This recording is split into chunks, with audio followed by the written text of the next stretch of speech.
മറ്റൊരു വാർത്തയിലേക്ക്. Loan app വഴി ഇന്ത്യയുടെ വിവിധ ഭാഗങ്ങളിൽ നിന്നും കോടികൾ തട്ടിയെടുത്ത സംഘത്തെ ഇന്നലെയാണ് തിരുവനന്തപുരത്ത് നിന്ന് പിടിച്ചത്. പൊങ്ങമൂട് ചേന്തിയിലെ ഓഫീസിൽ നടത്തിയ പരിശോധനയെ തുടർന്നാണ് ജീവനക്കാരടക്കം ഏതാണ്ട് 18 ഉത്തരേന്ത്യക്കാർ പോലീസിന്റെ പിടിയിലായത്. 50ഓളം കമ്പ്യൂട്ടറുകൾ അതുമായി ബന്ധപ്പെട്ട രേഖകളും പിടിച്ചെടുത്തിട്ടുണ്ട്. ഓപ്പറേഷൻ തൂഫാന്റെ ഭാഗമായ പരിശോധനയിലാണ് തട്ടിപ്പ് സംഘം പിടിയിലായത്. ഇത് വമ്പൻ ഒരു റാക്കറ്റാണ്.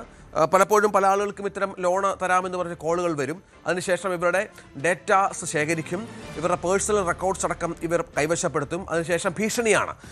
ഈ പറഞ്ഞതുപോലെ ബന്ധുക്കളുടെയും സുഹൃത്തുക്കളുടെയും ഒക്കെ നമ്പർ ഇവരുടെ പക്കൽ വരും. അതിനൊക്കെയുള്ള സംവിധാനമുണ്ട്.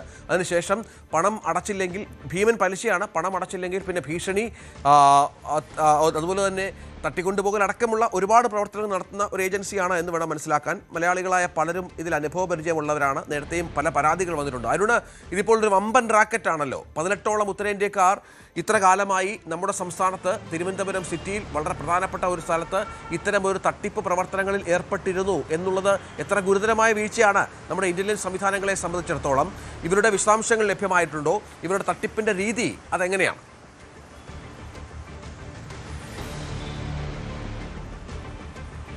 രജിത്ത്, അമേരിക്കൻ പ്രവാസികൾ ലക്ഷ്യമിട്ടുള്ള ഒരു തട്ടിപ്പ് സംഘമാണ്. അവർ അവരുടെ താവളമായി, അവരുടെ കേന്ദ്രമായി തിരുവനന്തപുരത്തെ കേരളത്തെ ഉപയോഗിച്ചു എന്നാണ് ഞെട്ടിക്കുന്ന വിവരം. കോടിക്കണക്കിന് രൂപയുടെ തട്ടിപ്പ് ഇതുമായി ബന്ധപ്പെട്ട് നടന്നിട്ടുണ്ട്. സിറ്റി ഡാൻസ് ഓഫ്, ഈ നേരത്തെ സൂചിപ്പിച്ച പോലെ തൂഫാന്റെ ഭാഗമായ പലയിടങ്ങളിലും ഇത്തരം പരിശോധന നടത്താറുണ്ട്. അങ്ങനെ നടത്തിയ പരിശോധനയിലാണ് ഈ തട്ടിപ്പ് സംഘത്തിന്റെ ഓൺലൈൻ വായ്പാ തട്ടിപ്പ് സംഘത്തെ പിടികൂടുന്നത്. 18 ഉത്തരേന്ത്യക്കാരടക്കമുള്ള വലിയൊരു സംവിധാനം, വൻ തുക ശമ്പളം നൽകിയ ആളുകളെ ജോലിക്ക് നിയമിക്കുന്നു, അതുവഴി തട്ടിപ്പ് നടത്തുന്നു. വലിയ സംവിധാനം, 50 ഒരു IT സ്ഥാപനമൊക്കെ പ്രവർത്തിക്കുമ്പോൾ 50 കമ്പ്യൂട്ടറൊക്കെ വെച്ചുകൊണ്ടുള്ള പ്രവർത്തനമാണ് അവിടെ നടന്നത്. മലയാളികൾ ഉൾപ്പെടെയുള്ളവരെ ഈ കമ്പനി ലക്ഷ്യമിട്ടിരുന്നു. വിദേശികളിൽ നിന്ന് കോടിക്കണക്കിന് തട്ടിയെടുത്തു എന്നാണ് ഇപ്പോൾ ഇന്നലെ പ്രാഥമികമായി പോലീസ് ലഭിച്ച വിവരം. ഇന്ന് ഇതിൻ്റെ കൂടുതൽ വിവരങ്ങൾ പുറത്ത് വരേണ്ടതുണ്ട്. ഏതായാലും ഉത്തരേന്ത്യൻ ജീവനക്കാർ പ്രവർത്തിക്കുന്ന സ്ഥാപനത്തിൽ ലഹരി ഉപയോഗം നടക്കുന്നു എന്നാണ് ഡാൻസ് ഓഫ് സംഘത്തിന് ലഭിച്ച രഹസ്യ വിവരം. അതിൻ്റെ അടിസ്ഥാനം നടത്തിയ പരിശോധനയാണ്. ഈ ആളുകൾക്ക് ലോൺ നൽകാമെന്ന് പറഞ്ഞുകൊണ്ട് സമീപിക്കുകയും പിന്നീട് അവരെ കെണിയിൽപ്പെടുത്തുകയും ചെയ്യുന്ന ഒരു പ്രവർത്തന ശൈലി, എല്ലാ ലോൺ ആപ്പുകളുടെയും പ്രവർത്തന ശൈലി തന്നെയാണ് ഇവർ ഇവിടെയും സ്വീകരിച്ചത്. കൂടുതലും വിദേശികളാണ് ഇവർക്ക് ഇടപാടുകാരായി ഉണ്ടായിരുന്നത്. വിദേശികളിൽ നിന്ന് പണം തട്ടുന്നു. അവർക്കൊരു പ്രവർത്തന കേന്ദ്രം ആയി ഇത് തിരുവനന്തപുരം, കേരളം മാറുകയായിരുന്നു. ചേന്തിക്കടുത്തുള്ള ഒരു വീട്ടിലാണ്, സ്ഥാപനത്തിലാണ് ഇവരെ പിടികൂടിയത്. ലഹരി ഉപയോഗം എന്ന സംശയത്തിൽ പരിശോധന നടത്തുമ്പോൾ ഇവരെ പിടികൂടുകയായിരുന്നു. ഇവരെ രക്ഷപ്പെടാൻ ഒരാൾ ഇതിനിടെ റെയ്ഡ് നടക്കുമ്പോൾ വിമാനത്താവളം രക്ഷപ്പെടാൻ ശ്രമിച്ചു.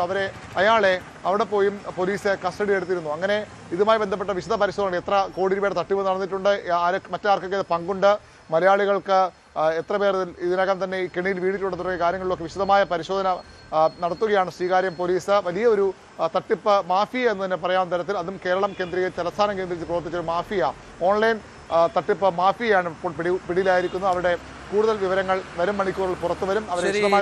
വിവരങ്ങൾ പങ്കുവയ്ക്കുകയാണ്. വലിയ തട്ടിപ്പ് മാഫിയ കേരളം കേന്ദ്രീകരിച്ച് നമ്മുടെ തലസ്ഥാന നഗരത്ത് പ്രധാനപ്പെട്ട കേന്ദ്രത്തിൽ പ്രവർത്തിച്ചിരുന്നു എന്നുള്ളതാണ് ഇതിന്റെ ഗൗരവം വർദ്ധിപ്പിക്കുന്നത്. കൂടുതൽ വാർത്തകൾക്ക് news 18 Keralam YouTube channel subscribe ചെയ്യുക.